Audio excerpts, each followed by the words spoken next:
are you? Look, if you'd like me to leave. No. I'm too tired to go to sleep. I just keep thinking if I can relax, I'm going to sit here and not move. Well, we can take some satisfaction. It was a job well done. Mm-hmm. I think we were lucky.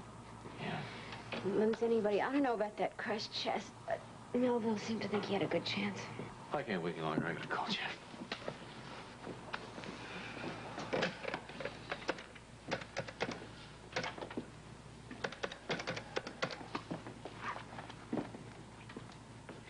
Yeah, this is Dr. Weber. I'm trying to locate Dr. Jeff Weber. He's coming out there to see his wife. Could you connect me, please?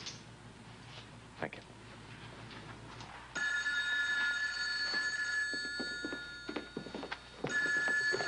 Patient lounge. Dr. Weber? Yes, he's right here. Just a moment, please. Thank you. On for you. Yeah. I'm worried about you. I'm going to check and see how you're doing. Well, so far, all I've done is wait. I've had a hard time convincing the nurses and Dr. Nelson to let me see Heather this early in the morning. Are you going to get to see her? Yeah, I finally persuaded Nelson to give me permission. They've called her. I'm just waiting for her to get dressed and come on down. Listen, did you get all the accident victims taken care of? Yeah, we didn't lose a one. Yeah, thank God for that. Listen, don't forget, you have to get an expert opinion on those sets of footprints before you can be sure that it's PJ.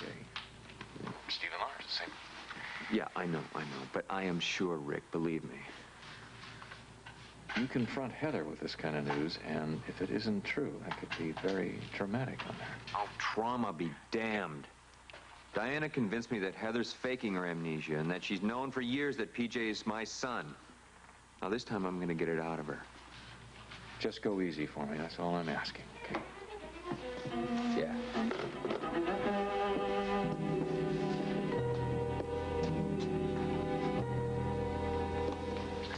Heather, you are taking so long. I know that. I just want to make sure I look very pretty for Jeff today. But the nurse said it was some kind of a family emergency. Don't you want to know what the emergency is? I'm sure I'll find out soon enough. How are you feeling this morning? Oh, groggy. And those nightmares I had when I woke up and found out you were gone, they just don't seem to go away.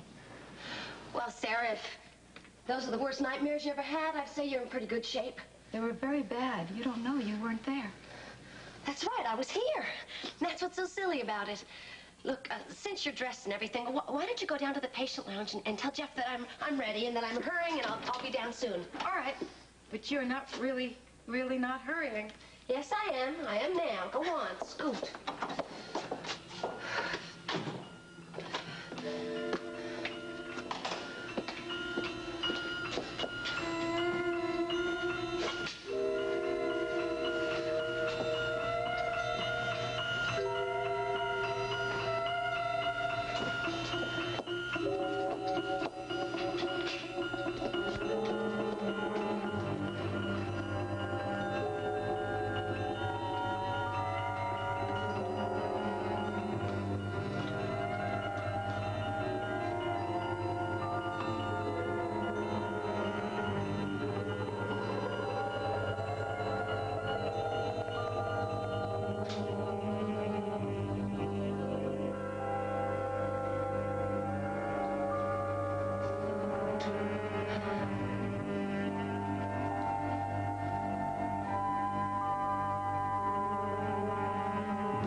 Hi, Jeff. Well, Sarah, good morning. Where's Heather? She sent me ahead to tell you that she's hurrying and she'll be here any minute. Great, thanks. Jeff, can I ask you something? Yeah, sure, what? What are you doing here so early in the morning? Because, Sarah, I have to have a very, very private talk with Heather. It's important. If you don't mind. Oh, no, it's all right. I understand. It's private. Hello, Jeff. Heather? They said you were here because of some kind of family emergency. Is it my mother? No.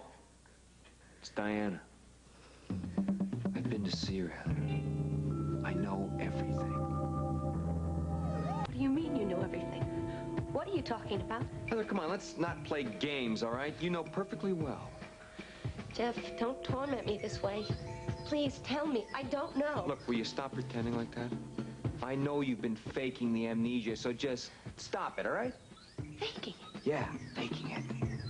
Diana had me over for dinner last night. She told me the whole story. All of it. What does Diana know about it? She's not a doctor. How could she know about my amnesia or my illness? Have you talked to Dr. Nelson? Look, I'm not just talking about the amnesia. Diana had a copy of PJ's footprints taken when he was born. She gave them to me. I took him over to General Hospital, compared him to our sons. You might remember him. Heather, they matched. But then, of course, that wouldn't be surprising to you, would it? You know perfectly well they would have matched.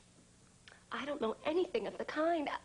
Are you saying that PJ is Stephen Lars? I don't believe it. Oh, will you stop it? I mean, that's not even a good try anymore. I mean, the act isn't convincing anymore, Heather. Just a minute. Now, you've known the truth for an awful long time, for years, and you never told me. It's kind of hard for me to understand what kind of a person could do that to anyone, let alone do it to someone you supposedly loved. Heather, you knew how much that baby meant to me. You knew how desperately I wanted him, how hard I tried to find him. I wanted him too. I don't know what you're talking about. I think when you came back from New York, you knew exactly what had happened. Heather, you didn't believe that he had died the way you kept pretending. I don't know anything. I don't remember anything. No, of course not. You're as innocent as they come, aren't you? Well, Heather, to me, you're nothing but a monster. And you can stop hiding behind this damn doll. You can't hide from me anymore, not anymore. You're being so cruel to me, Jeff. Well, it's nothing compared to what you've been to me, Heather. Well, I'm sorry. It's all over. Now you're gonna tell me the truth. All right, just tell me once again so I'm sure I'm remembering it accurately. Jeff is going to get Heather to admit it one way or another. Well, I tell you, I think he's really jumping the gun on this. He doesn't have any kind of proof that PJ is Stephen Lars, and he certainly doesn't have any kind of proof that Heather's been faking amnesia.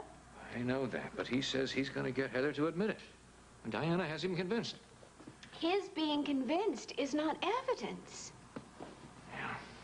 Now, we're just going to have to wait until we can get an expert to go over those prints. Then that'll settle it one way or another. Oh, wait a minute, I have an idea. What? What about if I ask Bert Ramsey if he can help us find some kind of an expert?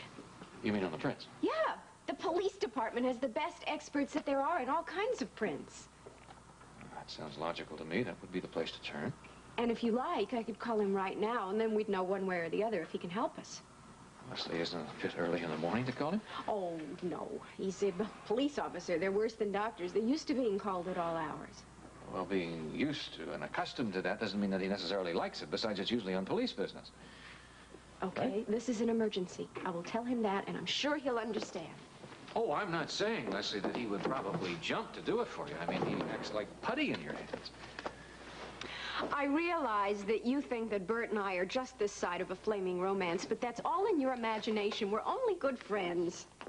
Does Bert know that? I don't have the slightest idea. Well, are you about to tell him? And spoil all his fun?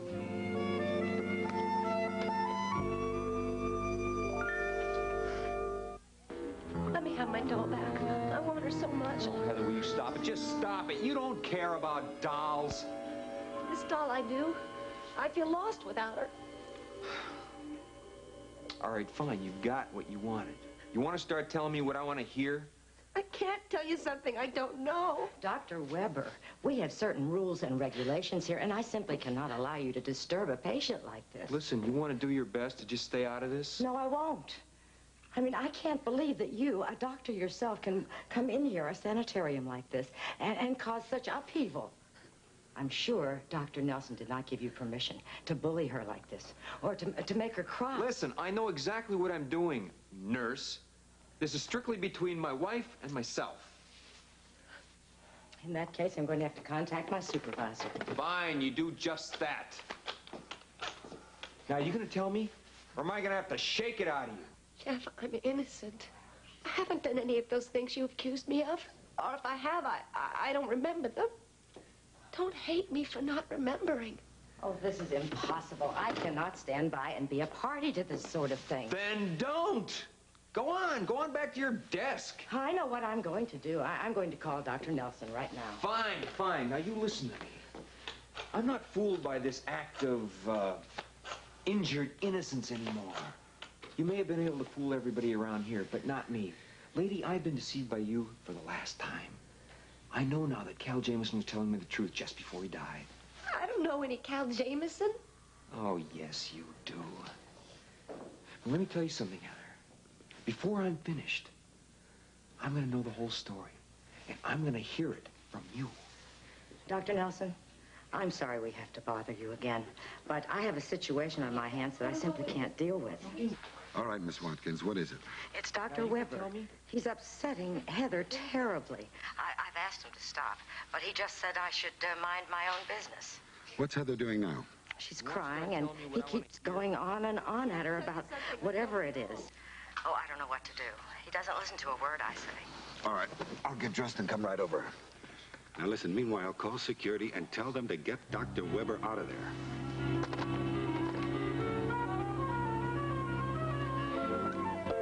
That would be wonderful. And Bert, thank you for being so patient with me. Yes, I know. Okay. We'll see you in a little while, or at least as soon as Jeff gets back here. Yeah. Thank you. Bye. Well, he's being wonderful about it. Well, I'm sure he would be. What did he say? He's going to get the best expert that there is, and we're all going to meet in Bert's office as soon as Jeff gets back here with the prints. What did he say when you asked him how positive the identification would be from the prints? He said if we have both prints, they can definitely tell us if it's the same child. Wow. I wonder if Bert would cut through all this red tape for anyone else. He's always been very good to us. Would you like some more hot chocolate? Yes, I think I better. This is going to be a long, rough morning. Of course, in a way, it would be wonderful. Jeff would have finally found his son. Mm-hmm. And terrible for Diana, if it is, and Jeff takes him away from her. Do you think he would do that? Lesley, if it is his son, he has that right. Well, I'm not talking about rights. I'm talking about doing that to somebody, because it would truly break her heart. Lesley, I don't want to voice an opinion on that. I think that's going to be something that two attorneys will have to decide. I'm sure that's how it'll end up. So why don't we cross that bridge when we get to it, okay?